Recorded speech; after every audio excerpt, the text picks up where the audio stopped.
enforcement will come to order. Without objection, the chair is authorized to declare the committee in recess at any point. The purpose of this hearing is to examine the actions that gave rise to the historic border crisis we witnessed over the last 4 years. And more importantly, this hearing will enable Congress to explore potential legislative solutions to ensure that the United States does not endure another such crisis. I now recognize myself for an opening statement. Good morning and welcome to the Subcommittee on Border Security. I now recognize myself for an opening statement. Failed border policies fueled a historic crisis at our southwest border, which the Trump administration is now addressing with bold, long-awaited action. First, I want to say it is an honor to serve as chairman of this subcommittee, and I look forward to working with my colleagues on both sides of the aisle, especially with the ranking member, the gentleman from the great state of California, Representative Correa, as we seek to address the critical challenges facing our nation's border security. Just over 4 years ago, on January 20th, 2021, President Biden was sworn into office, and on that very same day, with the stroke of a pen, he issued executive orders dismantling years of robust border security measures implemented by the first Trump administration. The results can only be described as a colossal failure.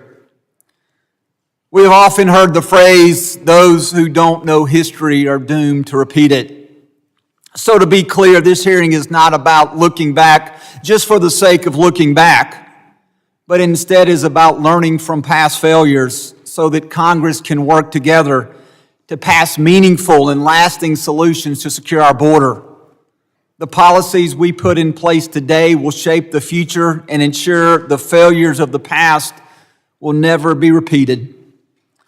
Over the course of 4 years, the Biden-Harris administration introduced sweeping policy changes that prioritized rapid processing and release over enforcement, thereby dismantling border security policies meant to deter illegal immigration and protect Americans from foreign threats abroad. The consequences were devastating as we saw record levels of illegal immigration, a surge in crime committed by transnational criminal organizations, and a weakening of national security. The administration also ended key deterrent measures, such as Remain in Mexico and safe third country asylum agreements.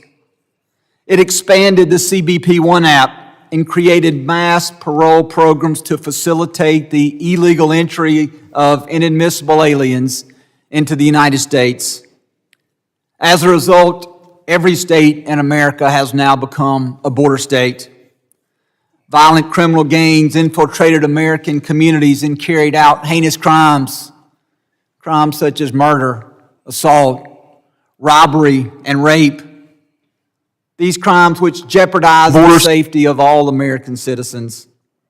When President Trump took office in January, he and his administration wasted no time in reversing the failed policies of the Biden-Harris administration. His administration immediately declared a national emergency at the southwest border and took aggressive action such as deploying troops to assist and support DHS to regain operational control. The president also resumed border wall construction, ended Biden-era mass parole programs, and terminated the failed catch and release policy. The results were seen almost immediately. By the end of February, Customs and Border Protection data revealed record low numbers of apprehension at the southwest border. Illegal entries between ports of entry plummeted 94% compared to February of 2024. Meanwhile, at the same time, Immigrations and Customs Enforcement ramped up its enforcement efforts and increased arrest of public safety threats by 627%. I would like to close with a quote from one of our witnesses. The bottom line is this did not have to happen, and we need to prevent it from happening again.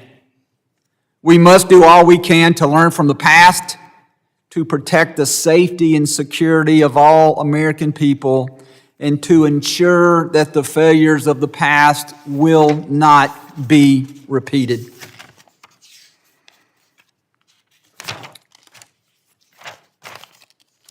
This time I would now recognize the ranking member for the Subcommittee on Border Security and Enforcement, the gentleman from California, Mr. Correa, for his opening statement. Thank you, Chairman Guest, and I concur with you. Thank you for being chair of this committee. I look forward to working with you on border security. Border security, in my opinion, is not just border security, it's national security. And this is not an issue of Democrats or Republicans, but rather it's an issue that addresses all taxpayers, all citizens in this great nation. Today is our first subcommittee hearing, 119th Congress. This topic, selected by you, Mr. Chairman, we're looking at the past. Yet, I'd like to look at the future and what the challenges are for us at the border in this nation. We're not looking at conducting oversight on how the Trump administration is ripping away legal statuses, legal rights, work permits from immigrants lawfully within this country, ending parole for Ukrainian war refugees or Venezuelans or Cubans, in addition to ending status for Afghan refugees who fought alongside American troops in Afghanistan. We have to keep our moral obligation to those that have fought next to our American troops, for those that had the back of our American troops overseas. We don't want to talk about ICE agents questioning and arresting American citizens, U.S. citizens, Mr. Chairman, or efforts to deport U.S. veterans, immigrant veterans that have been essentially fighting for this country, or U.S. citizen children with brain cancer. We need to address these issues, Mr. Chairman. I recently met with frontline CBP officers who expressed frustration with this new administration and how they're addressing efficiency initiatives. Yet today, we won't be discussing those issues. Instead, we're looking at the past. But let's be clear, the Biden administration left President Trump with declining border crossing, record number of fentanyl seizures, despite my colleagues not wanting to admit it, and sadly for me, I hate to admit it, a higher daily rate of deportations than we've seen in a very long time. When President Trump first left office, unauthorized border crossings were at a rise. Gotaways were on a rise, and synthetic opioid deaths were also on the rise. In fact, in those days, they were already calling it a crisis, and that was in the President Trump's first watch. Now that he's back in office, I was hoping, Mr. Chairman, that we focus on oversight of what's happening now at the border. Yet it's hard to fix things when the administration, today's administration, refuses to tell our staff what's happening at the border. And I hope we'll have the administration here to answer some questions as we begin to address and continue to address national security. Mr. Chair, President Biden is gone. And let's focus today on the nuts and bolts of border security. For example, fixing severe staffing shortages at our ports of entry, stopping cartels from getting American-made weapons. Those are the issues we need to focus on. Yet today, the new administration is doubling down on cutting the federal workforce and gutting DHS in the name of efficiency and cost savings. Yet we're completely overlooking the fact that Secretary Noem just spent $200 million on TV ads praising the new president. We're also overlooking the fact that the administration spent $16 million to fly 300 detained immigrants to Guantanamo Bay in Cuba, just to send them back to the United States. And it's also my understanding that this new administration also directed our soldiers to construct tents and hold detained immigrants in Guantanamo at a cost of $3 million. New tents in Guantanamo for $3 million. But they weren't even built to DHS standards, so they were not even used. How's that for cost savings, Mr. Chairman? Another example, in one facility in Texas, we're spending thousands of dollars to detain a working family and their 6- and 8-year-old children.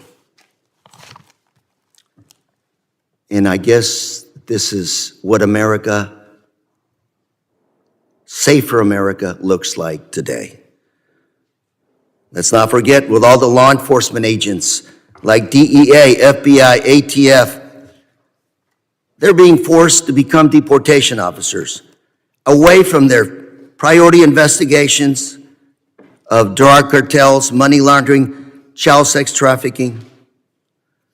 Sadly, some of these cases may be going unsolved and will become cold cases. This administration's push to inflate ICE arrests and deportations, DHS ended up rounding up Venezuelan American families whose citizen children were recovering from brain cancer. That's right, a 10-year-old American with brain cancer was deported by this administration. Again, an American citizen, 10 years old. And by the way, parents had no criminal record and had been here for quite some time.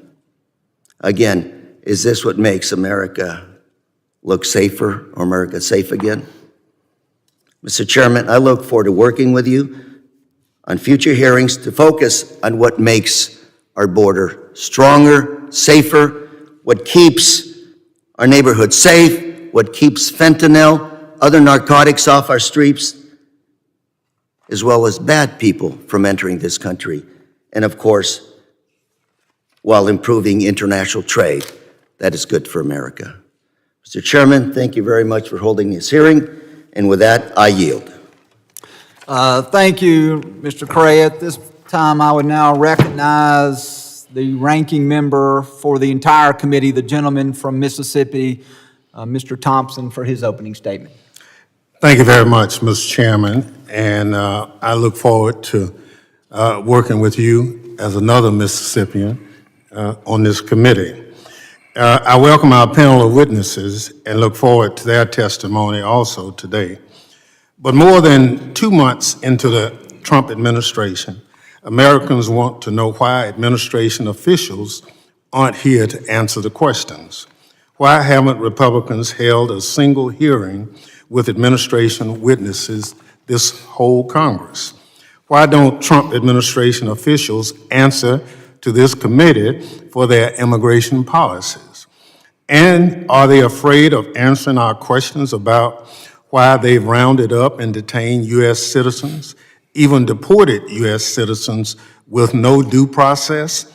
And you have already heard about the 10-year-old American girl who was deported battling brain cancer.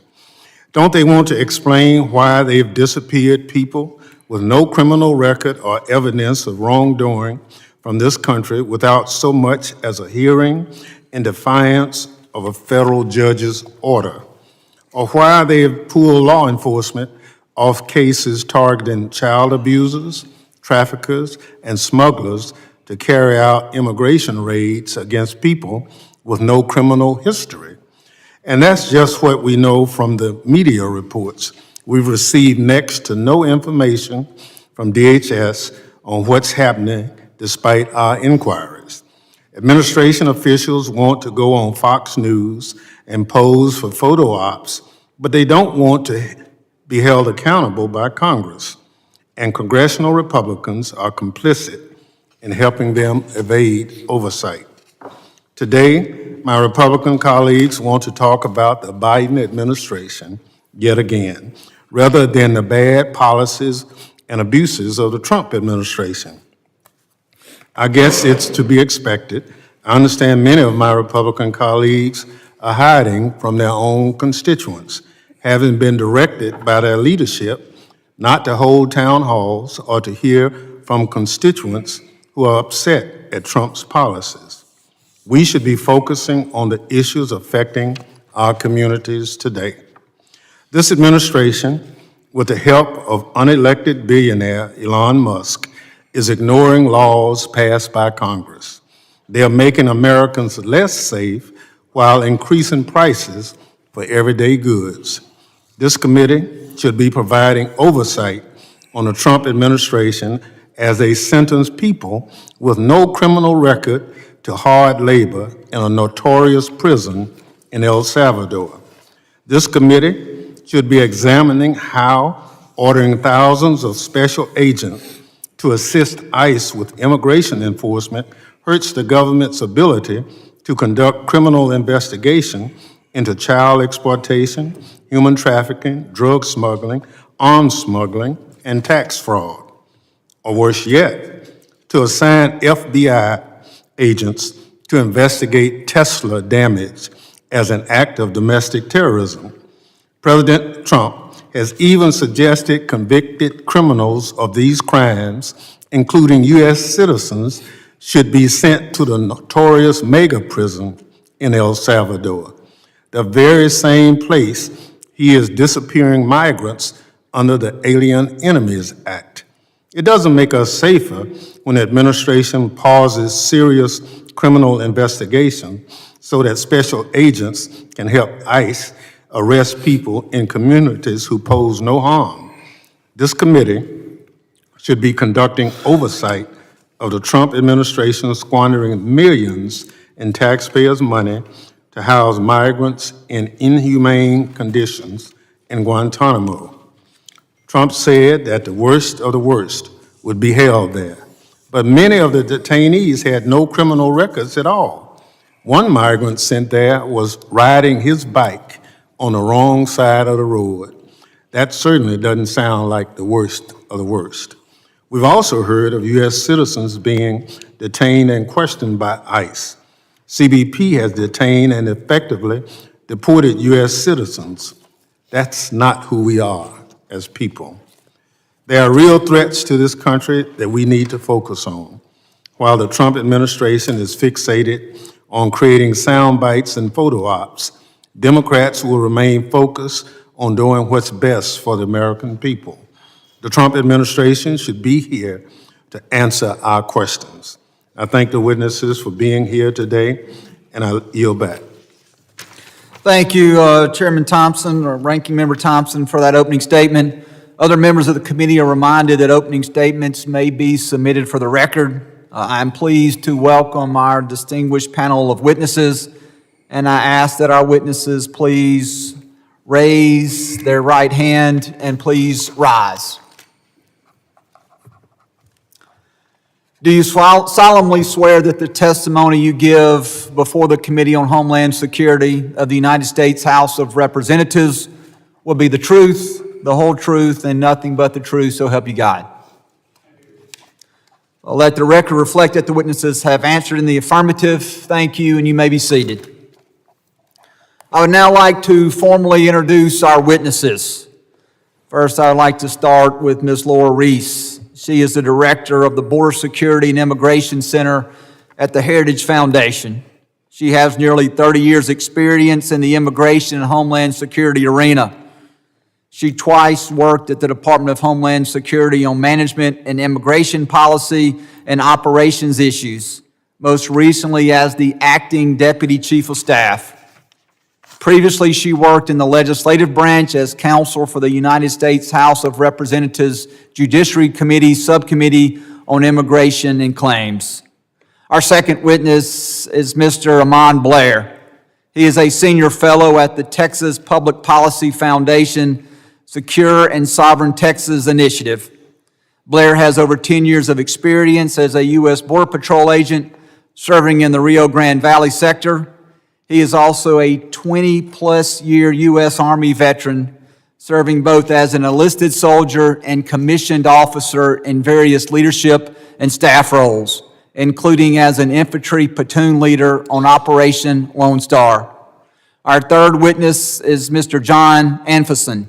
He serves as the Executive Vice President of the National Border Patrol Council, the labor union representing over 16,000 Border Patrol agents and support staff. In addition to his national role, he is the president of the local chapter, which covers the Del Rio, Texas area. He has been assigned as a Border Patrol agent for over 18 years. Throughout his career, he has been assigned to the Del Rio sector in Texas, where he has served in various capacities, including several years in the prosecution unit and 2 years as a liaison to the U.S. Attorney's Office in Del Rio. Our fourth witness is Mr. Aaron Reichlin-Mellick. He is currently a senior fellow at the American Immigration Council. He previously served as policy director and senior policy counsel for the organization. Prior to the American Immigration Council, he was a staff attorney in the Immigration Law Unit for the Legal Aid Society of New York City. I would like to personally thank all of our witnesses for being here today. The witnesses' full statements will appear for the record. I now recognize Ms. Reese for 5 minutes to summarize her opening statement. Good morning, Chairman Guest, Ranking Members Thompson and Correa, and members of the subcommittee. Thank you for the opportunity to testify today. The views I express in this testimony are my own and do not represent any official position of the Heritage Foundation. When trying to solve the mass illegal immigration that this country experienced the past 4 years, it is important to ask, how did we get here, to avoid repeating it in the future? The last administration used a number of policy tools that fueled the border crisis and facilitated mass illegal immigration to the U.S. In so doing, the Biden administration gave aliens coming illegally here the 5 things that they want. When coming to the U.S., illegal aliens generally want to enter our country, remain here, work here, send money home, and bring or have family here. Policies that permit those 5 things generate and facilitate more illegal immigration, whereas policies that prevent those 5 things prevent illegal immigration. Here are some examples from the last administration. For entry, the Biden administration encouraged millions to come and apply for asylum, going back to a 2020 presidential primary debate when Joe Biden encouraged aliens to, quote, immediately surge the border, unquote, and claim asylum. During the past 4 years, the left and media referred to all coming here illegally as, quote, asylum seekers, unquote, to both encourage people to apply for the benefit and to generate American empathy for the masses who were coming here. The reality was, before the Biden administration, the vast majority of asylum applicants were denied asylum because they were not eligible. Knowing many were coming here for economic reasons, not because they were fleeing persecution, meant the administration was encouraging asylum fraud.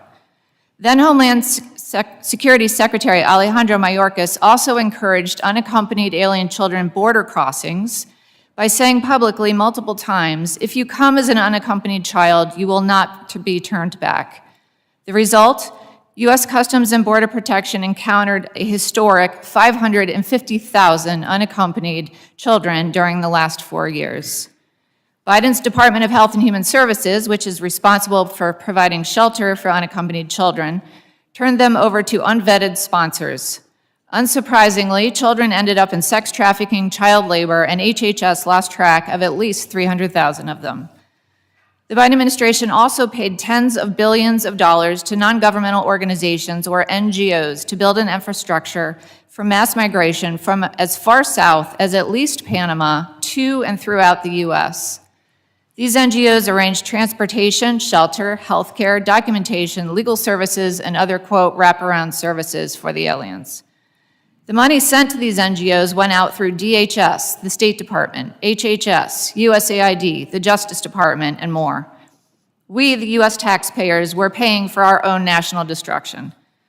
To bring in additional tens of thousands of inadmissible aliens each month, Secretary Mayorkas went around the legal visa process, around the U.S. Refugee Admissions Program, and instead issued mass parole based mostly on nationality and in violation of the immigration statute.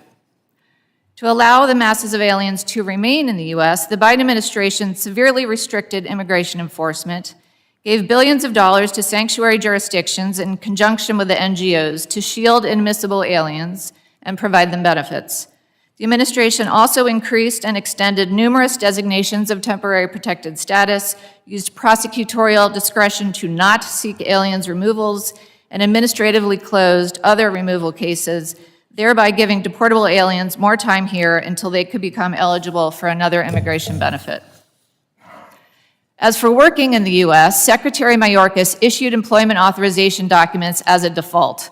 If the underlying immigration benefit, like merely filing an asylum application, already provided work authorization, Secretary Mayorkas accelerated it. If Congress never authorized work for an immigration benefit, like parole, Mayorkas issued work cards anyway. The Biden administration abused our immigration system, resulting in a historic 11 million CBP encounters in just 4 years. These bad policies brought unsustainable numbers of people to our communities, along with national insecurity, fentanyl, violent gang members, and other issues. With the new Trump administration, we have already seen border numbers plummet because President Trump immediately put policies into place that prevent illegal entry and other benefits for inadmissible and deportable aliens. This concludes my testimony, and I look forward to your questions. Thank you. Thank you, Ms. Reese. I now recognize Mr. Blair for 5 minutes to summarize his opening statement. Dear Chairman Guest, Ranking Member Correa, and distinguished members of the subcommittee, good morning, and thank you for inviting me to testify before you. Over the last 4 years, the United States has endured a deliberately orchestrated invasion through weaponized mass migration. Millions of illegal aliens from over 170 countries have been funneled, often with cartel facilitation, into Texas and other border states, overwhelming state and local resources. This is not just a border crisis, it is a full-spectrum national security failure, manufactured by the Biden administration through the active subversion of U.S. immigration law, the construction of an illegal parallel immigration regime, and the forcible repurposing of our homeland security apparatus to serve foreign nationals rather than American people. Federal agencies once tasked with homeland security were repurposed into logistical arms for mass migration, tasked with processing, migrant care, and releasing millions of unvetted foreign nationals into U.S. communities. This myopic focus on the importation of foreign nationals left us blind to the current state of Mexico and the national security threats emanating from the border. Mexico is not a distant concern. It is the most strategically consequential nation to U.S. homeland security, and yet it remains one of the most underestimated and politically ignored threats in the American national security apparatus. While our defense establishment focused on the borders and sovereignty of foreign nations across the globe, Mexico devolved into a narco state on our doorstep, exporting violence, criminal governance, and destabilization directly into U.S. territory. Yet despite the clear and expanding threat, the Biden administration ignored Mexico as a national security priority, treating the border crisis as a humanitarian management challenge rather than the gray zone conflict it has become. This deliberate misframing paralyzed the federal response and allowed Mexico to become a sanctuary state for enemies of the United States. Mexico today is more accurately described as a state where federal, state, and local governance has collapsed in key regions, and foreign terrorist organizations dominate political and economic life, much like Afghanistan. These cartels function as hybrid threats, closely resembling their Middle Eastern counterparts. They employ terror as a political weapon, control territory, corrupt or co-opt institutions, and use violence strategically to shape governance outcomes. Their war is not against a rival state, it is against the very concept of law, sovereignty, and national borders. Therefore, the security environment along the U.S.-Mexico border cannot be understood through the outdated framework of criminality alone. What exists is an intolerable strategic alliance between the Mexican state at the national and subnational level and the cartels, a relationship that has evolved into a coordinated, aligned partnership with direct consequences for U.S. national security. The Biden administration's failure to acknowledge or confront Mexico's authoritarian backsliding effectively greenlit a regime that tolerates narco-terrorism as a cost of just doing business. By continuing to treat Mexico as a diplomatic peer rather than a strategic liability, the Biden administration insulated a failing state from accountability while exposing American communities to escalating violence. Now, while Mexico is engaged in a non-international armed conflict where cartels openly battle for the state for control of territory and population, the spillover into the United States has taken a far more insidious form, Cartels do not seek to provoke a direct armed response from the U.S. military or federal government, nor does the Mexican state want to risk exposure as a complicit or tacitly cooperative actor. Instead, Mexican cartels have adopted their methods to achieve the same objective: territorial control through covert gray zone tactics that replicate their domination of Mexican society within U.S. border communities. In this model, operational control does not require military confrontation. It is secured through the systematic erosion of institutional integrity and the strategic compromise of U.S. governance at every level. Cartels act as de facto foreign intelligence services targeting federal, state, and local law enforcement, National Guard elements, and the legal system itself. Corruption, bribery, coercion, and espionage are tools of influence, not just within enforcement ranks, but among prosecutors, judges, and elected officials. A recent study found that the Mexican cartels are now the 5th largest employer in Mexico. That same model of parallel governance and economic capture is being exported across the border. In rural Texas border counties, cartel activity is so deeply woven into daily life that the state is rapidly losing functional sovereignty in these zones without a single shot being fired. The communities along our southern border were witnessing in real time their subordination, not just to the surge of illegal aliens or the ambitions of a progressive elite, but to the strategic designs of foreign nations, foreign terrorist organizations, and their vast transnational criminal threats. This is no longer a border issue. It is a national one. Thank you, Mr. Blair. I now recognize Mr. Anfinson for 5 minutes to summarize his opening statement. Chairman Guest, Ranking Member Correa, and Ranking Member Thompson, distinguished members of the subcommittee, thank you for inviting me to testify here today. President Biden's executive actions and inactions during his term resulted in an unprecedented security and humanitarian crisis along our borders. It didn't have to be this way, and we have to do whatever we can to prevent it from happening again. Not only was the entire world encouraged to essentially illegally cross our borders, primarily with the goal of abusing the asylum system, but it caused our agents to be sidelined, left unable to do their jobs. Our job shifted from that of law enforcement to that of processing asylum claims, sitting behind computers on a virtual assembly line while illegal aliens disappeared into the country because we weren't there to do it. And a lot of these folks were only discovered later after being arrested for all sorts of crimes, some of them minor and some of them horrific. To put this in context, during the 12 years of Presidents Obama and Trump, there were approximately 1.6 million gotaways across all 12 years. During President Biden's 4 years, there were over 2 million. Now, this surge overwhelmed our resources and it led to tragic consequences. During President Biden's tenure, we saw an average of 690 deaths at the border per year, with FY22 being the worst, and there were over 900 deaths of people trying to cross the border. You compare that to an average of 370 deaths per year under President Obama and 280 under President Trump. And now all of these deaths are unfortunate, but it gives you an idea of how out of control things were or became over the past 4 years.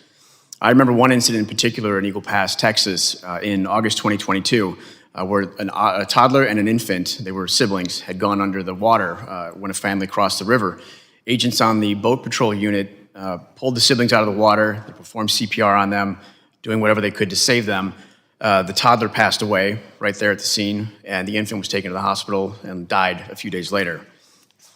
The agents did their best to save them, and then they spent the rest of the day dealing with questions from CBP's Office of Professional Responsibility, with questions like, how long did you do CPR? Who told you to stop CPR? Did you use an AED? Among others. And they asked this because Congress requires OPR to investigate in-custody deaths and deaths of people that we encounter, so that they can provide a report to Congress within 72 hours. So that means agents who have dealt with traumatic events have to relive those events over and over right away so that OPR can figure out if they even need to report this death to Congress. The month after these 2 siblings drowned, 8 people died in one drowning incident just upriver, and they were swept away. And this just kept happening over and over. And the crisis strained local resources as well, with places like Maverick County, Texas, one of the areas that I cover. They had to bring in refrigerator trucks to store the unidentified bodies of people who died trying to cross the border. Our agents, including those who were trained as EMTs in the field, were often diverted from those field operations to process asylum seekers, which left non-EMT agents to do their best to handle rescue and recovery efforts. And this loss of life has taken a significant toll on our agents' mental health and morale. Since FY 2015, CBP has had 101 employee suicides, and in 2022, at what is probably the peak of the border crisis, there was a 50% increase in employee suicides compared to the previous 7-year average. And while the reasons for committing suicide are typically unknown, we do know that having to deal with objectively terrible and sad things at work, day in and day out without relief, does nothing to help anyone's mental health. Adding to these challenges, our agents faced unprecedented attacks and demonization. A prime example was the mischaracterization of an incident involving our Horse Patrol unit in Del Rio, Texas, during the Haitian migrant crisis in September 2021. There were 30,000 or so Haitians that crossed the border illegally, and these Horse Patrol agents were accused of using whips on some of them, and they were called racists. President Biden promised the agents would, quote, pay for what they supposedly did. And even though they were ultimately cleared of misconduct allegations, this media frenzy and the administration's premature condemnation severely impacted the agents involved and the entire agency. And these factors and others have made it difficult to recruit and retain agents. We currently have about 19,500 Border Patrol agents. 2,500 of them could retire today. Another 4,000 become eligible within the next 4 years. And if all of that weren't enough, some of our basic resources are also strained. As of the end of FY24, over 50% of our vehicle fleet is also retirement eligible. It takes an average of 403 days for a new vehicle to be ordered and delivered, leading to increased costs, and on and on. President Trump has some ideas for this manpower issue by proposing to increase Border Patrol pay, offer retention bonuses, add recruitment bonuses to bring in an additional 10,000 agents. We can only hope that there are enough people who still want to do this job. The bottom line is that the border crisis under the Biden administration severely impacted our ability to secure the border and strained our workforce to the breaking point. Thank you for your time. I look forward to your questions. Thank you, Mr. Ampherson. I now recognize Mr. Reichlin Melnick for 5 minutes to summarize his opening statement. Chairman Guest, Ranking Member Correa, and distinguished members of the subcommittee. My name is Aaron Reichlin Melnick, and I'm Senior Fellow at the American Immigration Council, a nonpartisan nonprofit organization which envisions a nation where immigrants are embraced, American communities are enriched, and justice prevails for all. There is no doubt that President Biden's record at the border was mixed. As we have argued, Biden made measurable progress at restoring the asylum system while failing to lead on a national level to respond to the unprecedented rise in migration. True, the administration eventually settled on a strategy in 2024 that produced results, including a drop in border apprehensions of 80%. But the legality and long-term viability of this strategy was questionable, and it was ultimately too little too late. However, Joe Biden is no longer president. And while President Biden ordered DHS to focus on immigrants who are recent entrants or public safety threats, President Trump is focused on arresting and deporting all removable immigrants, including longtime residents, those with no criminal records, families, children, and undocumented workers.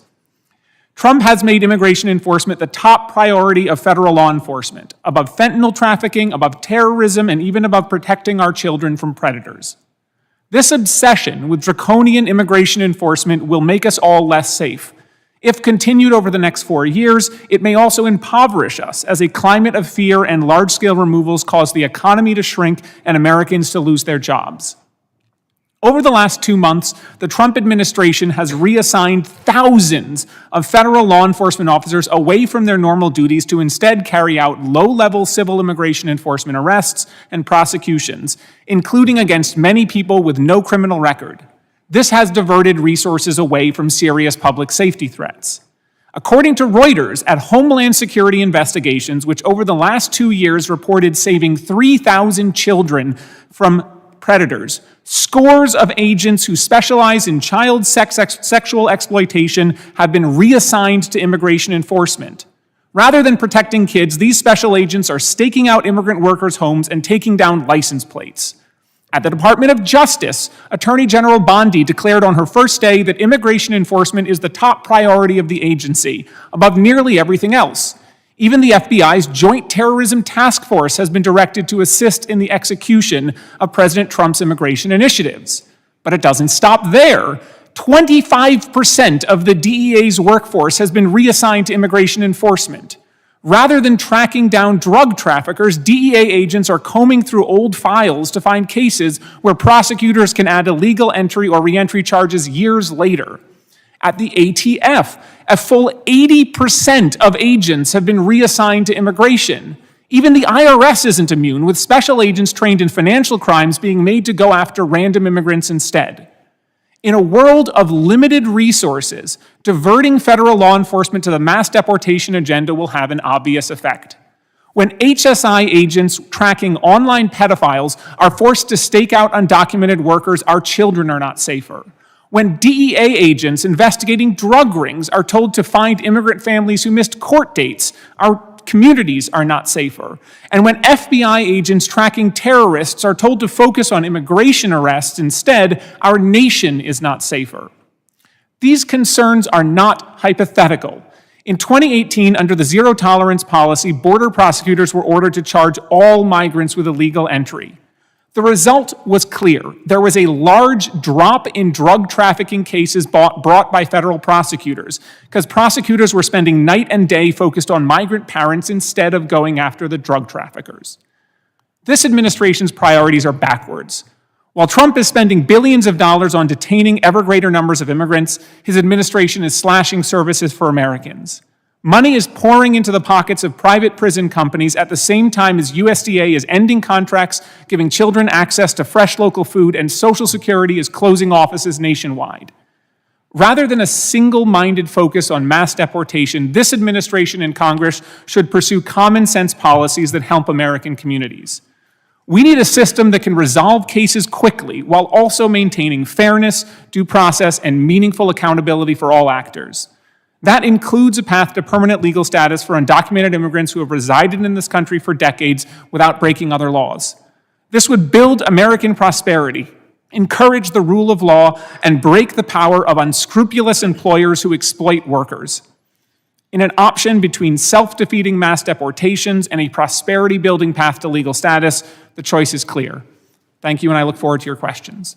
To all of our witnesses, thank you for summarizing your opening statements. Members will be recognized by order of seniority for their 5 minutes of questioning.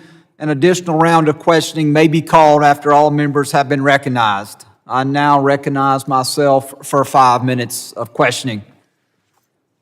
Ms. Reese, when I grew up, history was one of my favorite subjects in school.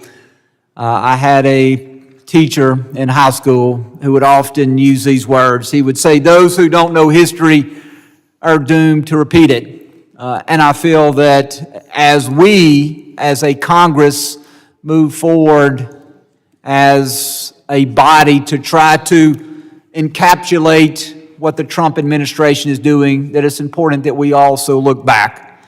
I think you did a great job in your opening statement, kind of talking about many of the actions that you described of the prior administration that you said unleashed an open border agenda. You mentioned the stopping of the construction of the border wall, the ending Remain in Mexico, the mass parole by the use of the CBP-1 app. You talked about NGOs and how the prior administration built an infrastructure that facilitated illegal immigration. And so I would ask if just for a moment, if you would talk about these policies and the other failed policies of the administration and the impact that it has had on all law-abiding American citizens. Yes, thank you. I'd say the Biden administration used a few particular tools to carry this out. I talked a little bit about asylum fraud, encouraging people to come here and apply for asylum, even though we knew that so many people aren't ultimately eligible for it, as well as parole. Parole is something that is in the immigration statute, but pre the Biden administration, it was very rarely used. And the point of it is if someone doesn't have time to go through the visa process or the refugee program, but need to come here temporarily on a case-by-case basis for urgent humanitarian need or in the significant public interest. The classic example is someone coming from surgery who doesn't have time to get a visa. And for that reason, I believe that is why Congress did not authorize work authorization for parole, and yet Secretary Mayorkas granted work authorization for the parolees. We talked about the use of the NGOs, truly an arm of the government to carry this out. And DOJ has revealed the billions of dollars that have gone out through various departments to execute this. Ms. Reeves, let me ask you, did the combination of the policies of the Biden administration, did it make America more safe or less safe? Less safe. Mr. Anfinson, I want to ask you a couple questions. First, thank you for your service. I had a chance to visit with you a few minutes before the hearing. You actually shared with me a story that in the sector that you are assigned to, Del Rio, that back in September of 2021, that there will actually, on one given day in a single sector, there were 15,000 encounters that day. More than the entire month of February along the entire southwest border. We've seen with the policies implemented by the Trump administration, just over 11,000 total encounters on the southwest border. You were telling me that you had 15,000 encounters on a given day just in a single sector along the southwest border. Is that correct? That's correct. We had what's been deemed the Haitian migrant crisis in Del Rio. Essentially, almost 30,000 people crossed over the span of about a week and a half, and the high water mark for one day was about 15,000 people below the Del Rio port of entry and in the brush to the left and right of it. So it was we've never seen anything like that before. Let me ask you about current morale. There was a statement issued in one of the opening statements, and I don't recall, by Mr. Correa or Mr. Thompson, that the morale of the Border Patrol agents was low. How would you contrast the morale of the Border Patrol agents today versus the morale under the Biden administration? Complete 180-degree change. We're able to do our job again. We want to work. There's a lot of people bashing federal employees these days. We want to work. It's a very difficult job, and we want to be out there, and we're finally able to do it.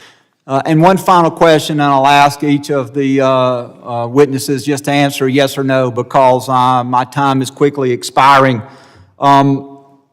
It's been reported that there are roughly 1.5 the CIA, million as it is for individuals who have final orders of removal that are currently at large within the United States. So that means that they've been through the process, their claims have been denied, and that a magistrate or a judge has issued a final order of removal for those individuals. And so my question is, should we be enforcing those orders of removal? Ms. Reese? Yes. Mr. Blair? Yes, sir. Mr. Yes. Anfinson? Yes, sir. And Mr. CIA Reichman Milner? officers. It depends on the individual circumstances. So if a judge orders a person to be removed, we should not enforce the judge's order. Is that your testimony? Many of those orders were issued in absentia against people who did not receive government notice. In fact, 20% of in absentia orders are later successfully overturned, so I think each individual case is different. All right, so I'm going to take that as a no. With that, I will now recognize Mr. Correa for his 5 minutes of questioning. Thank you, Mr. Chairman. I do hope we have additional opportunity to delve into these issues. Mr. Affinson, I had the opportunity to travel from Texas to California, visit most of the ports of entry and areas between ports of entry, talk to a lot of your agents. Most of the employees right now at the border, green and blue uniforms, came on board after 9/11. So you're right, we've got a massive wave of retirements coming any day now. Low morale, pay. You pay a person at San Isidro the same that you pay somebody in New Mexico. Mandatory overtime? Do we have mandatory overtime? That's correct. So you got an agent who's got to go home and take care of the kids, a single parent. What does he say when he's popped with a 16-hour turn to work? Sorry, at best. How does that help morale? That's right. Okay? Suicides, absolutely. And I hope, Mr. Chairman, moving forward, let's look at these issues. That's bread and butter stuff. Recruitment. The reason you can't bring in more people is because of the security background check. It's tougher than even the FBI's background check. These are the issues we've got to look at and we've been talking about for years. Now, Mr. Blair, you talked about the narcos. Yes, sir. You did. You're absolutely right. Very powerful. In New Mexico, people are scared to death to walk on those streets. Who finances those narcos? They finance themselves through their illicit commodities. The sale of drugs to our taxpayers, our constituents. Those are American dollars that are going to Mexico to finance the narcos. Is that correct? Yes or no? Yes, sir, we are one of their So largest. you're witnessing right now the biggest transfer of wealth in recent history. American consumers financing narcos that are killing people in other countries. Yes, no? Yes, as well as all the other 65 Thank you countries. very much. Love to talk to you a little bit more, but I got a couple of minutes left. Maybe one of my colleagues here can indulge you a little bit more. But Mr. Reichelt-Melnick, let's talk about that a little bit.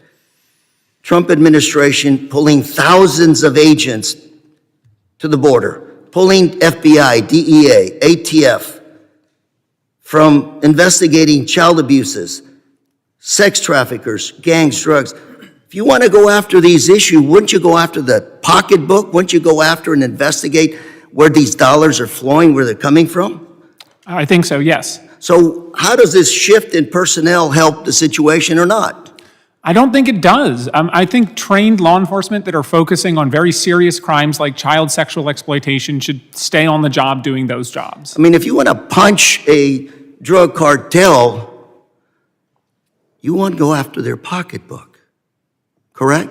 So when you pull somebody from ATF, DEA, FBI from that investigation, what are we doing? I don't see how that helps. Let me come back to the issue of deporting individuals that don't have a criminal record. I'm from California. We're land of the nuts and fruits, many say. We're also the 5th largest economy in the world. We're also the biggest ag state in the United States, account for 60% of the nation's venture capital. We have more inventions, Silicon Rather Valley. than giving like a We've been able to fix our human resource, our workforce issues by integrating documented and undocumented workers. Most of our workers in the fields are probably undocumented. Is that a good bad for our economy, for lowering the prices of food?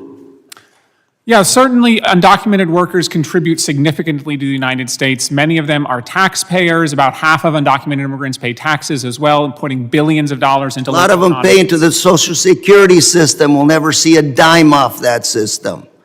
And Mr. Chairman, I've got half a minute left here, but I'd love to delve with you into these issues. Nobody wants a murder or rapists in our neighborhoods, because by the time they're actually reported to the police, they ravage through our ethnic communities first, and we don't want that to happen. At the same time, we recognize the fact that we have a workforce shortage in this country and that we need legal pathways to work in this country. Look forward, Mr. Chairman, to addressing the real issues. And by the way, we didn't even talk about the fact that a lot of these crossings, illegal crossings, undocumented crossings at the border, are also a result of COVID. That's another issue. Mr. Chairman, thank you for indulging me, and if I can, before I give you the mic, I'd like to submit for the record, I'd like to ask for unanimous consent to submit an article from Reuters dated March 22nd of this year, entitled "Thousands of Agents Diverted to Trump Immigration Crackdown," that describes how special agents from HSI, FBI, ATF have been forced to put their investigations on hold in order to do immigration enforcement. Mr. Chairman. Without objection, it'll be admitted you, into sir. the record. The chair now recognizes the gentleman from the great state of Texas, Mr. Gonzalez, for 5 minutes. Thank you, Chairman Guest. Appreciate your leadership on this. Thank you, everybody, for testifying before us. It's good to see you, John. I didn't even know you owned a suit. It's great to see you up here and not in the field. I represent 2/3 of the Texas-Mexico border. A lot of the places that people talk about, we live it. Del Rio with the Haitians under the bridge, we lived that. Eagle Pass, thousands of people, we lived that. When these IAs rushed the bridge in El Paso, also in the district. But I want to start with one thing in particular that I don't think gets enough coverage. And I want to start with Ms. Reese. And this is a very simple question. Where are the children? There are reports of hundreds of thousands of children that are missing. Regardless of their legal status, Where are the children? Well, that's a valid question, because 550,000 came in unaccompanied during the last administration, and HHS was so overwhelmed, treated them basically like widgets on an assembly line and turned them over to unvetted sponsors. And so then HHS lost track of so many of them. And unfortunately, some were subjected to sex trafficking, child labor, and God knows what else, but they need to be found. I agree with you, and I think this is an area that that the president, working with Congress, we're going to have to work really hard to find these children. No one else is going to advocate for them. I saw during the last administration, as their policies were eroded, where they would, at one time, would vet everyone in the household before they would turn a child over, to now they were just turning children over as quickly as they possibly could, just because of the sheer numbers. I think that is an area that we absolutely need to focus on. I'm sure you're going to gain, you're going to have the level of support from this committee. My next question is to Mr. Blair. How can President Trump and Congress best tackle rounding up and deporting the hundreds of thousands of convicted criminal illegal aliens loose in our country? Thank you, sir. That's a great question. The best way to do so is working as a multi-jurisdictional, multi-agency plan through your local, state, and county law enforcement. It's those law enforcement agents or officers that are in the communities. They know the communities. They know the criminality or the criminal elements within their communities. So the only way that President Trump and also Tom Homan are going to be able to go after all those hundreds of thousands that are currently on the non-disclosed docket for ICE that have criminal records is by going through a multi-agency, multi-jurisdictional plan led by the federal government. The federal government is just not big enough.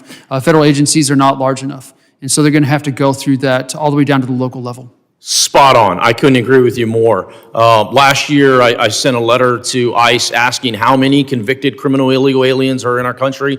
One, I was shocked I got a response back. But even more shocking was the fact that it was 662,000. That is a large number. And to your point, the only way we're going to accomplish this is if we all are in the same boat, paddling in the same direction. Local, state, federal, all coming together. I just held a roundtable last week in San Antonio with my sheriffs, with my police chiefs, we had FBI there, we had HSI, we had DEA, you had all these different partnerships. And you've already seen some of the successes that President Trump has been able to, and his administration has been able to accomplish in Houston and throughout the country.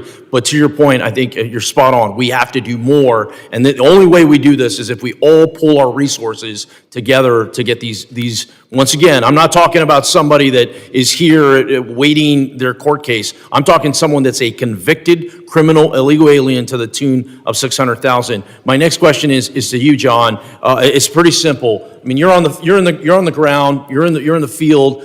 What is the pulse of the Border Patrol agents on the ground after President Trump has initiated these policy changes? Well, they're doing the job that they were trained to do, so obviously they're happy about that. There are a lot of different policies that are being challenged in court, so we're day to day, things are changing in terms of what rules are supposed to be followed. So that's been a little confusing, but ultimately they're glad to be back to work doing the job that we were doing, at least during the first Trump administration. So it's completely different than what it was in the last 4 years. Yeah, I agree with you. I mean, I've been since the president has taken office, I've been at the border 6 different times, various different sectors. I have 4 different Border Patrol sectors. It is a breath of fresh air on the ground. One thing that I would add, though, I'm seeing a lot of agents, new agents that have been in the force less than 4 years that really don't know what their job is supposed to be. So I think a large part of it is how do we train our agents to get back to doing the jobs that they need to do. Thank you, everybody, again, and thank you, Chairman, for this hearing. Oh, thank you. I now recognize the gentlelady from Illinois, Ms. Ramirez, for her 5 minutes of questioning. Thank you, Chairman. We spend a lot of time in this committee, subcommittee, obviously it's the border subcommittee, but the entire full committee talking about the border. But I really think that for us to understand the border, we also have to understand history and context. 2 things incompatible with Trump's administration of authoritarianism, white supremacism, and this white man's good old days. So I want to spend some time doing a little bit of history here. Let's consider Cuba, Haiti, Nicaragua, and Venezuela. Why do these countries get humanitarian parole? Because each face a humanitarian crisis. High numbers of asylum seekers cross the border, fleeing political, social, and economic instability that the U.S. played a role in creating. But last week, the Trump administration announced that individuals from Cuba, from Haiti, from Nicaragua, and Venezuela must leave the United States in the next month, not because a humanitarian crisis has passed, but because this administration is committed to an authoritarian agenda and consequences be damned. So let's clear some things together here. Mr. Melnick, I want to ask you a couple of yes or no questions. First, let me start with, were any taxpayer funds used to bring these migrants into the United States? Absolutely not. Thank you. Can you explain how many people may lose their legal status under the Trump administration? When just the CHNV parole program, which the administration announced would be terminated earlier last week, we're looking at hundreds of thousands of people. And so far, with temporary protected status, 800,000 combined with another 300,000 likely in the fall. And very briefly, what types of jobs are people in the CHNV program and temporary protected status filling in our communities? They're filling all kinds of jobs in communities like Springfield, Ohio, where they were helping rebuild the manufacturing base. And in places like Florida and Texas and California, they're working legally. They're filling jobs that are open to any person in the country who's able to work legally. And without them, the economy will suffer. Thank you for your response. I want to talk about Guantanamo Bay. Mr. Melnick, let's just be clear again. Yes or no? Did detaining migrants of Guantanamo Bay improve our border security? Absolutely not. And yes or no, to your knowledge, did they send only criminals to Guantanamo? No.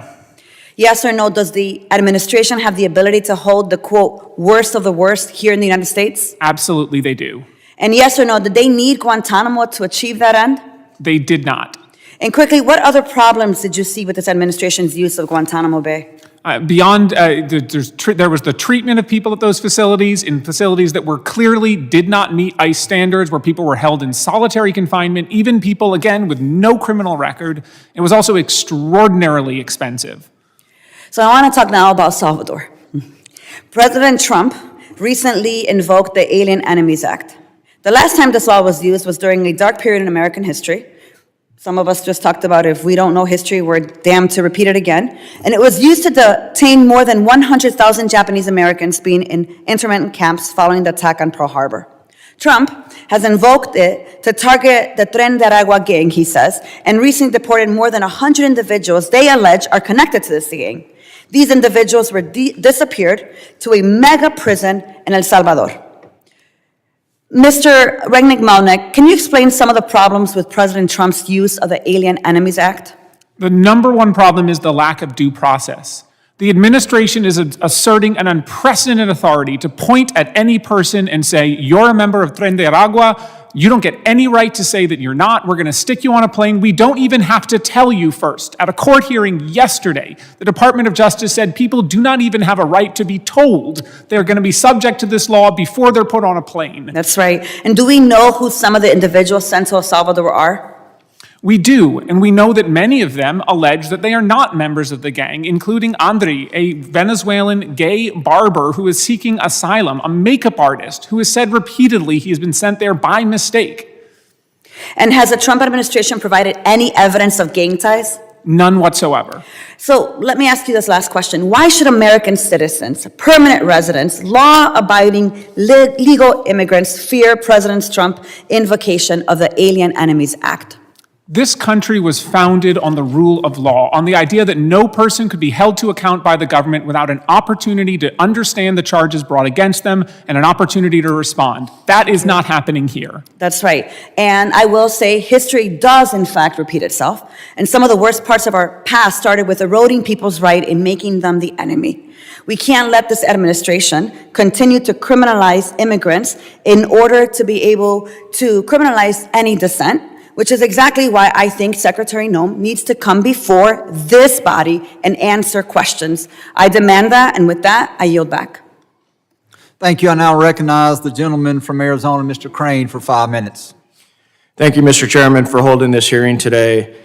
I want to thank you all for joining us on this important subcommittee hearing. I only have 5 minutes, so I ask you to please keep your answers brief.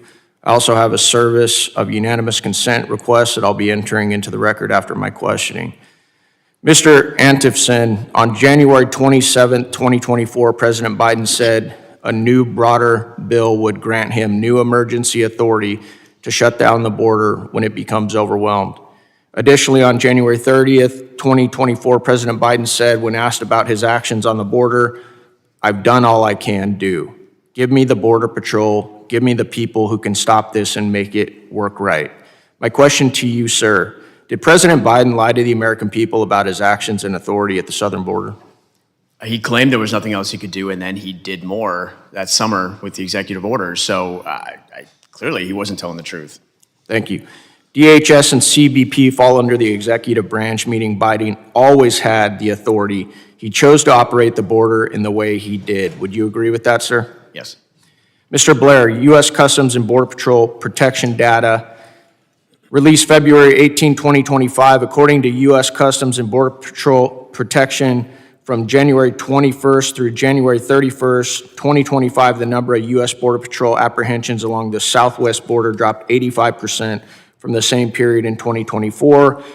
The number of inadmissible aliens encountered by CBP's Office of Field Operation at ports of entry along the southwest border dropped 93% in the 11 days after January 20th compared with the 11 days prior, and the list goes on and on. My question is, and please answer yes or no, sir, would you agree CBP data suggests that President Trump's first 30 days in office was more effective at stopping illegal immigration than 4 years of Joe Biden? Yes, sir. Thank you. Ms. Rise, my question is, briefly explain what liberal states stand to gain from mass illegal immigration and unchecked parole. Part of it's head count. They're counted in the census, even though non-citizens can't vote and are not supposed to vote. And then those numbers are used for districting in Congress. And then in turn, those same numbers are also used for the presidential electoral college votes. Would you agree, ma'am, that redistricting is a major political outcome for Democrats welcoming migrant caravans into their local communities? Yes, it gives them more head count and therefore more districts. Would you agree illegal immigration for redistricting is not what the founders intended under Article 1, Section 2, Clause 1 of the Constitution regarding congressional districting? I agree. I'd like to play a 20-second recording of a former Homeland Security Committee member. Can we go ahead and play that?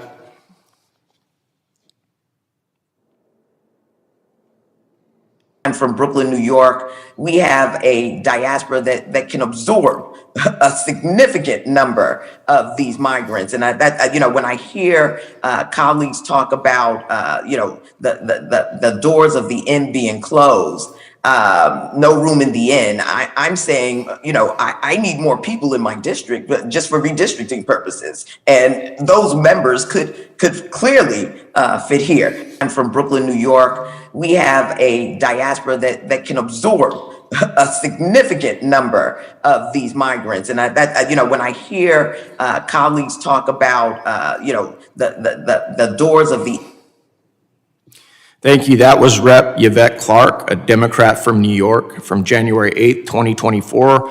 Her words outlined Biden's failed plans for illegal immigration to gain political influence. Ms. Rice, you wrote on this issue for Heritage Foundation in February of 2024. The article was titled, "Stop Allowing Non-Citizens to Determine Congressional and Presidential Representation." It was a great piece, and I plan to introduce the article into congressional record at the conclusion of my 5 minutes.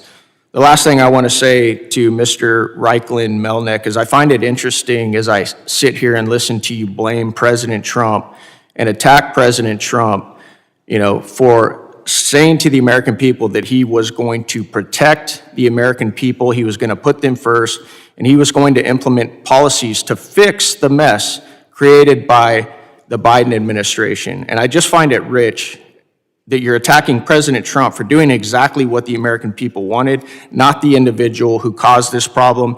And sadly, if you guys don't figure this issue out, you're going to lose the next election as well. Thank you. I yield back, Mr. Chairman. Are you intending to enter something in the record? Yep, I've got several.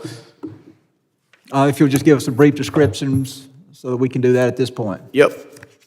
So this is an article, Biden promises to shut down the border if given the authority in a partisan bill. Without objection, be entered into the record.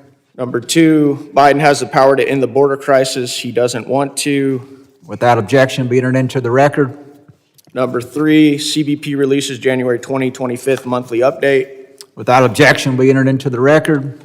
Stop allowing non-citizens to determine congressional and presidential representation by Ms. Rice. Without objection, be entered into the record. And the last one, Brooklyn Congresswoman wants migrants to fill up her district. And without objection, that will also be entered into the record. At this time, the chair would recognize the gentleman from Tennessee, Mr. Ogles, for his 5 minutes of questioning. Thank you, Mr. Chairman, and to the witnesses. My colleague invoked history, and so let's start there.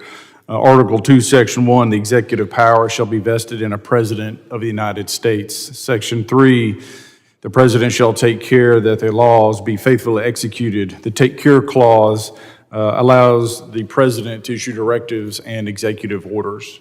And so as we look at how President Trump is addressing the issue of illegal immigration, whether or not he chooses to grant or deny humanitarian parole or amnesty or sanctuary is his prerogative per the Constitution. And staying on the idea of history for a moment, let's not forget all of those folks that entered in this country did so illegally. That is their first act, is an illegal act. It should also be noted, and if there's one takeaway from my questions or testimony in this committee, is that they should be deported. There should be no pathway. There should be no amnesty. This is our country. We get to decide who comes in, and we get to decide who leaves. It's that simple. If my friend and colleague from Arizona and I want to travel overseas, we'd have to do so on a visa. We'd have to do so legally. If we entered a country, whether it's in the Middle East or Europe, illegally, they would kick our butts out. I don't think anyone can deny that fact. And yet we try to hold ourselves to some higher standard, and we point to other issues or complaints about, well, it's stressing the FBI or it's stressing the long laundry list of moaning and groaning. And we're forgetting the very fact that they entered this country illegally. And if we choose to send their butts home, again, pardon me for saying that, I have children, that's our prerogative. It's just our prerogative.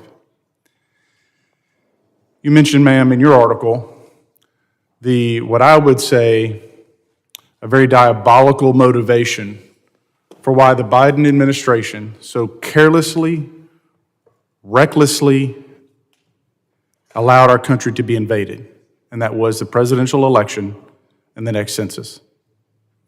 Because you see in the blue states that are having population flight are disproportionately being flooded. You see in the future in the next census where states like Tennessee, my home state, Ohio, the Carolinas, Florida, maybe Texas will pick up additional House seats. That will forever change the House of Representatives to be, quite frankly, Republican. The Democratic Party, I believe, and this is my opinion, flooded our country to try to stem the inevitable. That this country is sick and tired of the woke nonsense and the invasion that's taking place under their watch. You have blue mayors, Democratic mayors in blue cities, under the Biden administration that were screaming for assistance. Please stop.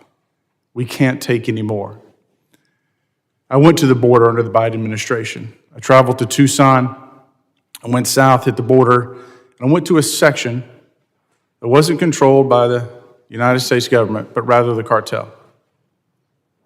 And while we were there in this very remote area, on one of the hottest days of the summer, had over 100 people turned themselves in to myself and the special operators that we went down with. I went down with. Went down unannounced, by the way. And before Border Patrol would come and pick those individuals up, 3 different pods, they sent choppers up in the air to fly for over half an hour because they would not come into the area until they had completely surveilled and made sure the cartel wasn't in the area. Some of those gaps in those fences, and by the way, I crossed into Mexico, walked in about 100 yards, and as I walked in, a cartel sniper crossed over the ridge and put eyes on me. This is the United States border. I would argue that a sovereign nation should have three things: a secure border, fair, open, and honest elections, and obviously a powerful military. The Biden administration failed at all three of those. And President Trump is working to fix the record. I support the president, and again, I'll emphasize, no amnesty. It's time to start mass deportations. Thank you, Mr. Chairman. I yield back. Thank you. At this time, the chair recognizes the gentlelady from South Carolina, Ms. Biggs. Thank you, Chairman Guest. Border security is a priority for my district, and I'm grateful to you for holding this hearing, and thank you to our witnesses for being here today and giving us your input. The Biden administration border crisis inflicted historic damage on our nation, and I think that is relevant to today. Under his failed leadership, illegal crossings reached record highs with over 300,000 in December 2023 alone, and more than 9 million over Biden's 4 years as president. The illegal population is now estimated to exceed 15 million. Meanwhile, American families, like those in the 3rd District of South Carolina, were left behind. After Hurricane Helene, our community struggled to pick up the pieces while illegal immigrants were placed in luxury hotels. Mr. Chairman, I would like to enter into record this article entitled "Clawed Back. DHS Chief Nome Secures Eye-Popping Sums Sent to New York for Migrant Hotels."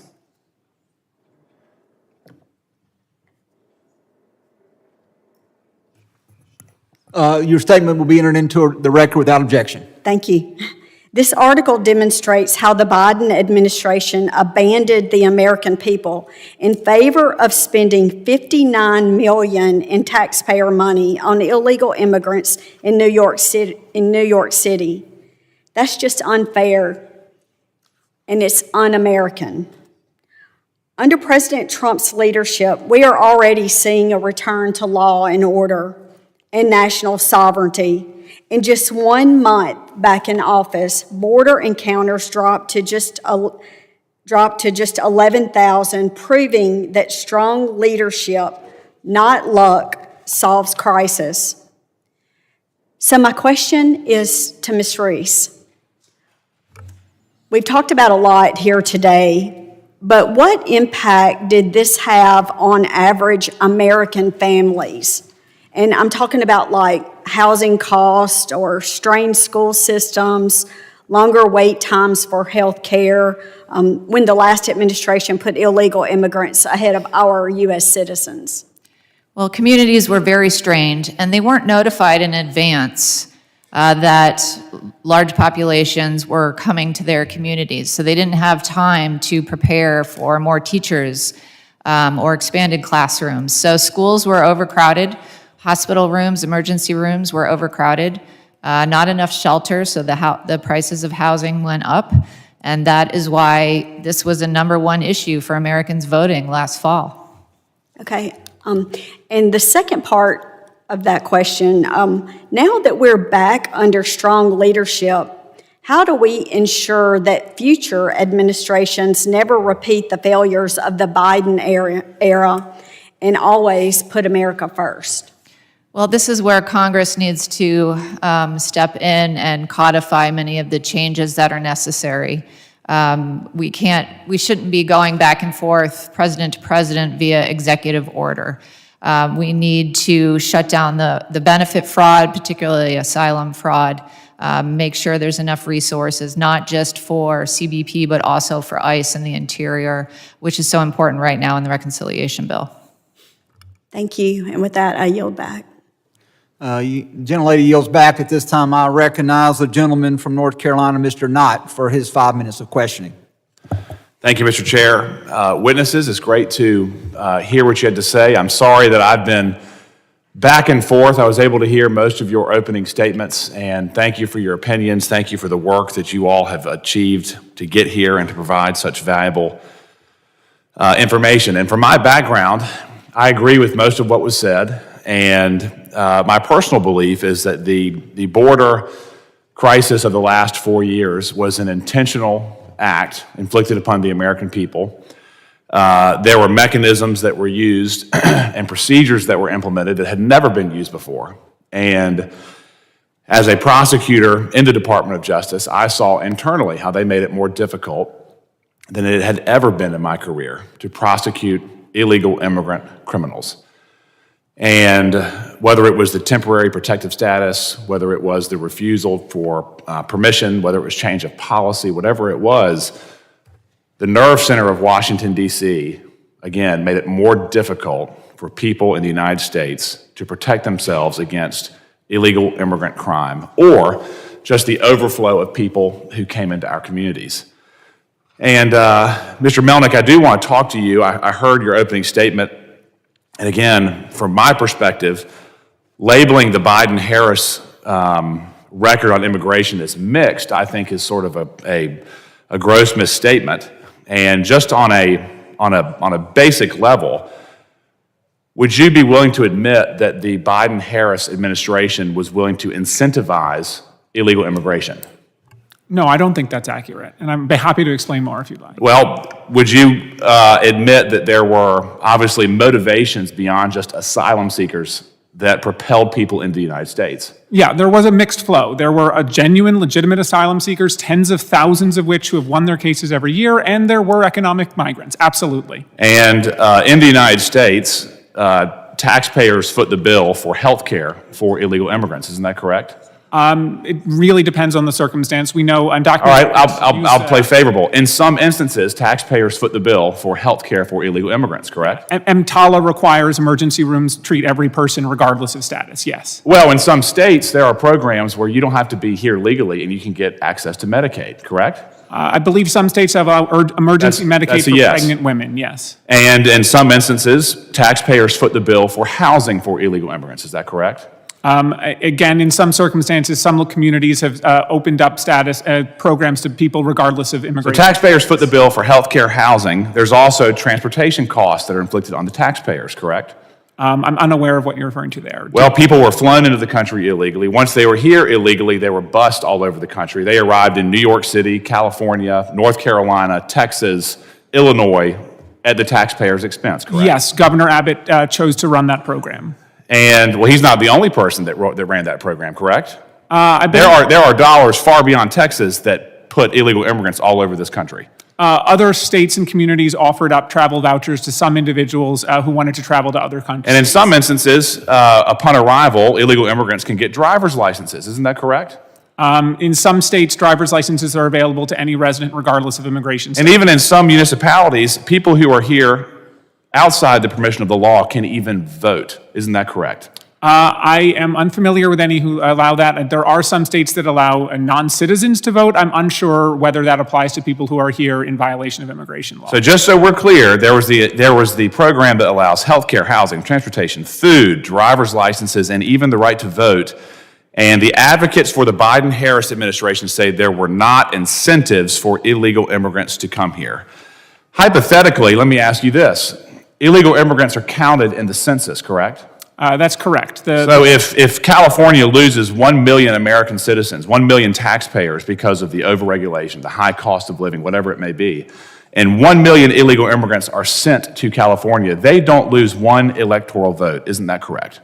It's basic math. Isn't that correct? It depends on the other populations, actually, because if other states grow higher, the formula is actually quite complicated. They're not penalized by driving 1 million American taxpayers out of their state. Isn't that correct? If they've refilled Again, those seats with 1 million illegal immigrants. It depends on population growth and changes elsewhere. The formula is quite complicated. A state can maintain a stable population and still gain or lose representation. But they are able to maintain their electoral clout as if no one had left their state, correct? Again, this is a complicated formula. It depends on other states and the overall population growth. Maintaining a stable level of population does not necessarily lead to the same level of representatives. Well, gaining 1 million illegal immigrants at minimum, maintains electoral clout, correct? It would maintain population, certainly. Yes, and that's counted in the Electoral College. Yes. That's counted in the House of Representatives representation, correct? Yes, though I'll of course note Texas and Florida are the second and third highest level of undocumented immigrants in the country. That's not the question, but I appreciate the point. Illegal immigrants are afforded representation at the expense of citizens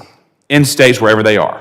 I would not say at the expense. You don't have to. Again, you're advocating for Biden and Harris. It's my time, sir. You are advocating for Biden and Harris's immigration record, which again, I think is a gross over-complimentary position. Ms. Reese. Mr. Knott, I'm sorry, but your time has expired. We'll talk soon. Thank you, ma'am. At this point, the chair would recognize the gentlelady from Texas, Ms. Johnson, for 5 minutes. Thank you so much, Mr. Chairman. It's an honor to be on this subcommittee with everyone here. Being in Texas, I have a frontline view of our border situation, and we can all agree it is a mess. Our agents are significantly under-resourced, and our agencies are woefully underfunded. But we would all be fooling ourselves if we said this was all on the Biden administration. Our immigration failures has been multi-administration long, over decades. George Bush tried to first solve this. Obama tried to solve this. Multiple presidents have tried to solve this, but it has been routinely stopped in the Congress. Republicans like to brag about border security. We're pumping our chests today trying to attack the Biden administration. But where was everybody last Congress when there was a bill on the table to fix it?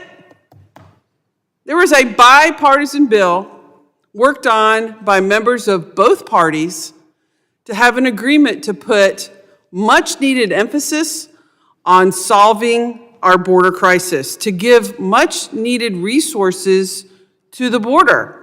One of the problems is that it takes people like 5 years to get an appointment, just an appointment to determine if they're here. And this is a crisis that needs to be fixed. But President Trump didn't want this border security bill under the Biden administration because he didn't want Biden to have a win. He was willing to compromise the ongoing safety and security of our border for politics, to have a campaign issue. And Republicans in this Congress silently complied, despite work and months of work to come up with a comprehensive, agreed-to bill that just doesn't happen in this building when people can come to it on both sides and agree. The reality of it is, President Biden had an aggressive asylum reduction program that worked. Right, Mr. Reichel-Melnick? It worked. There was a significant decrease in people coming to our border by the end of the Biden administration. Isn't that true? Yes, border apprehensions dropped 80% from December 2023 to January 2025. And so here we are, if we're talking about people coming to the border, it worked under President Biden's leadership. And what didn't work was passing a bill under Republican leadership in this building because they kowtowed to President Trump, who wanted a campaign issue. And now what we have is we're not going after violent criminals. We're going after kids with cancer. We're going after people who want to come here and build houses. We're not pursuing criminals. We're not pursuing drug dealers. We're pursuing chefs and cooks and people who want to pave our roads and work as floor nurses in our country. And we're rounding up people who are here contributing to our economy, paying taxes, so that we can have some photo op in Guantanamo of nonviolent criminals. One of the things that you said earlier that was really struck me in your comments, sir, was how we are diverting our various agency personnel from drug enforcement, from terrorist investigation, making our communities less safe to round up illegally people who are just here working, taking care of their families. Isn't that right? That's right. I'm very worried about that. I mean, if this and then also, where are the outcries, if we're talking about security of this country, where are the outcries of the outrageous, irresponsible recklessness of the Secretary of Defense of putting national security secrets on a damn signal chat? Where is that outcry? I mean, there should be, regardless of party, uniform outrage demanding that these folks on this signal chat come and testify to Congress so that we can uncover the gross violations of our national security that was engaged in the Trump administration. But again, crickets. I yield back. The gentlelady yields. We will now go into a second round of questioning. We will then allow Mr. Knott to start us off. Mr. Knott, you have 5 minutes for the next round of questioning. Thank you, Mr. Guest. And just to follow up with where we left off, again, I think that any summary or analysis of the Biden administration's immigration performance, other than it was an abysmal failure for the country, is far too rosy and candidly far too partisan. And I say that with respect. I understand that we can disagree. But when you look at the overall toll and the cost that it made most Americans feel and pay, anything other than an outright failure is far too rosy of a picture. And again, I'm familiar with your organization, Mr. Melnick. It does not seem to be very bipartisan. It seems to be very, very open-ended in terms of just, there is no number that would be too high. There's no cost that would be too high for the American people to take. And again, I'll go back to Ms. Reese. In regards to what we were discussing earlier, Mr. Melnick, you made some very compelling points insofar as it was an unsustainable influx for the country. And whether it's healthcare, whether it was law enforcement, whether it was educational quality, whether it was just basic infrastructure, can you please flesh out very concisely how illegal immigration, especially over the last 4 years, has been an unsustainable burden on the country? Well, starting, tens of billions of dollars went out the door to NGOs to build a very secretive infrastructure to bring in millions of people. So we have that sunk cost. Then we have overwhelmed communities, overcrowded schools, emergency rooms, jails, law enforcement, lack of housing, et cetera. And the communities have spent hundreds of millions of dollars, in some cases billions of dollars. The New York City mayor testified the billions of dollars New York City has spent on the back end to provide these services to illegal aliens.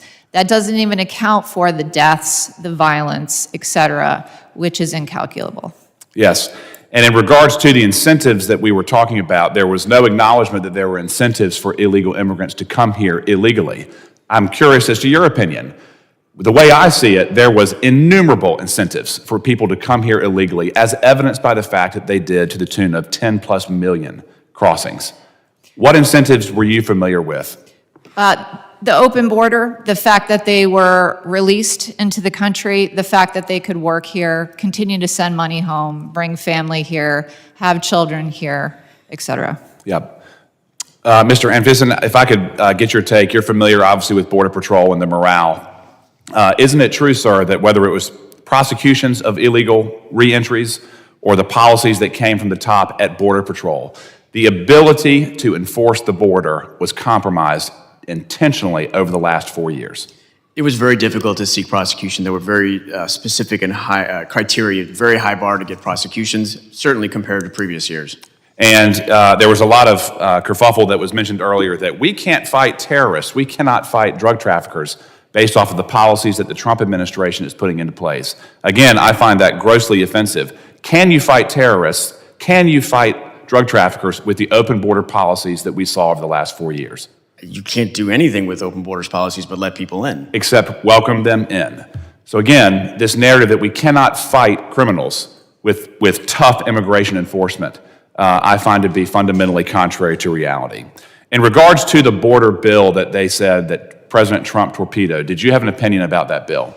As an organization, we were in favor of it to a degree. I call it sort of like a Stockholm syndrome. At that point, we had been used and abused for so long that anything seemed good. But in the long run, it had a sunset clause. It was going to go away, and then it wasn't going to change anything in the long run. And there were obviously portions of that bill that would have codified in terms of tools that you had. It would have made it more difficult in some respects to enforce the border. Ultimately, yes, sir. Mr. Blair, in regards to your experience, are you familiar with the way that that bill that was referenced by my colleague on the other side of the aisle would have hurt the ability to enforce the border? Yes, sir, it would have codified illegal immigration to the sum of a few thousand. Yep, and it would before the border was closed, it would have welcomed roughly 2 million in before it was an automatic closure, correct? Yes, sir. And in regards to the exact language, it legalized, codified, catch and release, correct? Yes, sir, it did. I'm again running short on time. Mr. Chairman, I will yield back the balance. Again, I thank the witnesses for their testimony, and we appreciate any commentary on how to make immigration work for the American people. Thank you. Thank you, Mr. Nye. It's amazing how quickly 5 minutes goes by, is it not? At this time, I yield to the gentleman from California, Mr. Correa, for his 5 minutes of questioning. Thank you very much, Mr. Melnick. I want to quick questions and answers. Have U.S. citizens and legal permanent residents been caught up President Trump immigration raids? Yes. Have veterans who've served honorably and have been discharged honorably, have they been affected? Have they been deported? A veteran in Newark was arrested, but of course, veterans have been deported for years. In fact, we've long called on Congress to provide Has better due process been afforded to individuals detained?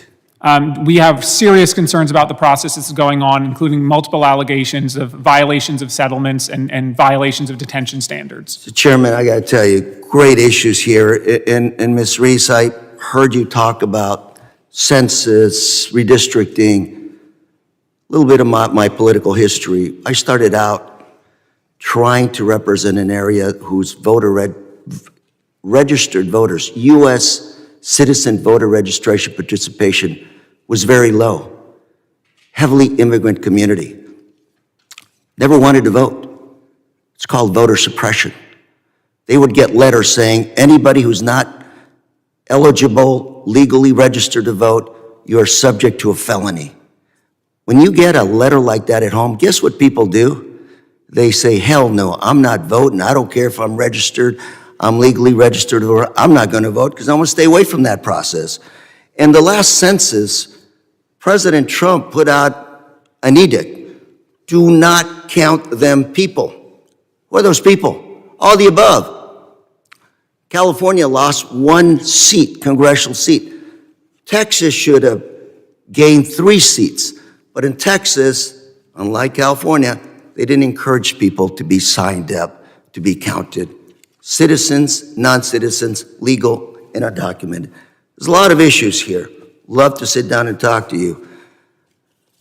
Mr. Melnick, what's the value of nearshoring? We're talking about bringing back manufacturing from China to the USA. Southern California today is the manufacturing center of the United States. Guess who those employees are that are working making widgets? I think immigrant workers tend to have a very... With and without documents, because they have those employers saying, Lou, help me, my workers need to be legalized. They're not. So what's the value of nearshoring? We talk about the costs, but not the benefits. And national defense. What's the value of national defense? And this is one of the reasons that we think that a path to legal status can help push back against the unscrupulous employers that are exploiting people. This country needs... Let's talk about an incentive to come to the U.S. Let's talk about incentive to come to the U.S. My trip to Guatemala, they were telling me, Guatemala officials, that it cost $20,000 to make the trip from Guatemala to the border. You get 2 shots at crossing the border. After that, you're done. 80% of the women who undertake that trip north are raped or sexually abused. Mr. Raffinson, you know that as well. What is the incentive for these people? A welfare check? Is that, you're going to get raped so I can get a welfare check? It's going to cost me $20,000 cash? What's the incentive? It's the American dream. Hunger? Something for my children in the future. And my kids are being recruited to go into gangs. This is the bigger issue here we have to address. It's not Biden, it's not Trump, it's public policy. You know, General Kelly, former Homeland Security Chairman, would say, border security does not begin or end at the border. It's all of the above. And love to work with all of you in big public policy.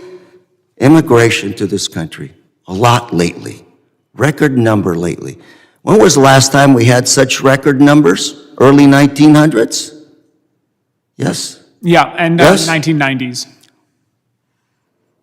In the 1900s, what was their policy? You walked in through Ellis Island, and what was the policy? Deport you, or? You just had to show up at the U.S. border as long as you could show that you didn't have a disease or a serious enfeeblement was the laws they would let you in. 1990s, today, what's the policy? We've got a significantly more restrictive policy. In fact, we haven't updated our immigration laws since November 1990. It's been 35 years. What I'm trying to say, ladies and gentlemen, this is a multi-challenging issue. Immigration, border security, U.S. economic policy, foreign public policy, trade public policy, all symptoms of the same issue, which is American security.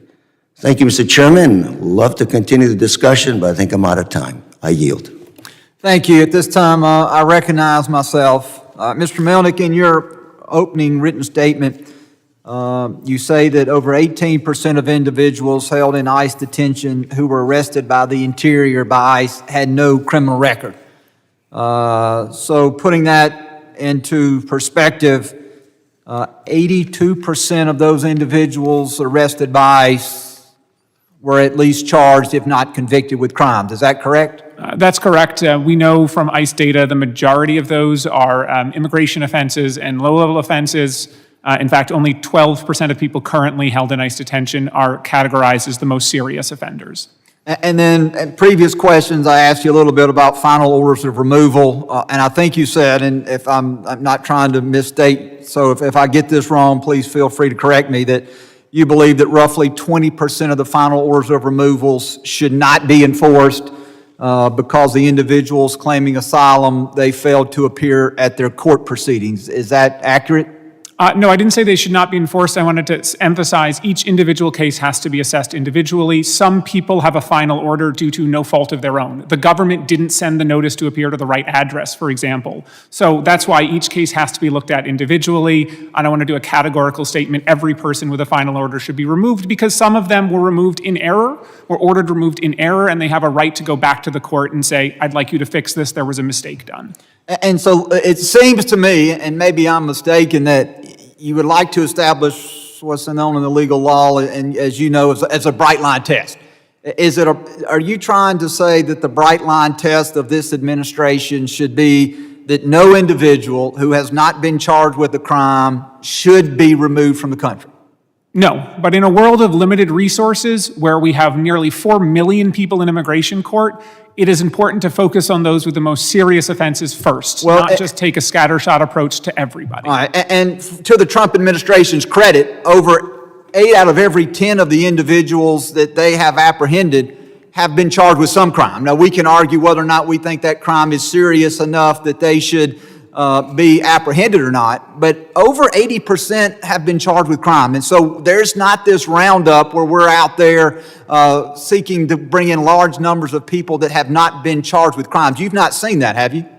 We have seen a significant increase of arrest of people with no criminal conviction. And we've also seen a significant increase of those arrested that have criminal convictions. Yes, overall, and the overall numbers have grown over 600% from the same numbers a year ago. And so if your numbers are growing by 600%, you're going to see a larger increase of those with criminal convictions than those without. But then when you look at the overall percentages, we're still talking that 82% of the individuals arrested by ICE that they are seeking to deport have some sort of criminal convictions. And then you throw into addition to that, those that we talked about earlier with final orders of removal. And so I think it is unfair for you to characterize the fact that this administration is out going seeking to just round up anyone that they can find on the street, because that is not supported by the documents, is not supported by the numerical information that you've provided. Well, I think the ratio has changed. When President Trump took office, about 6% of people in ICE detention arrested by ICE had no criminal record. So it's 18% now. It's tripled. So certainly arrests overall are going up, but the portion of those arrests that are people with no criminal record is rising faster than the portion of the arrest of those people with a criminal record. Thank you. To close on a high note, Mr. Anderson, I want to ask you if you would do myself and Representative Correa a favor when you return back to the men and women that you serve with. Please tell them that we thank them for their service. We thank them for their sacrifice. I pledge to you that myself and Ranking Member Correa, that we will do everything within our authority to make sure that the men and women who serve our country have the resources that they need, that you have the number of agents that you need to perform your duties, and that also that you have the pay that you need so that those individuals can support their families and that those individuals can be compensated for the work that they do. So with that, I would like to thank all of our witnesses for being here today. We had a distinguished panel. I believe that while we had a very robust discussion at times, I believe that it was an important discussion. Again, we appreciate you giving of your time to enlighten us and other members of this committee on the important decisions that we have facing us. And with that, the hearing will be adjourned. Thank you.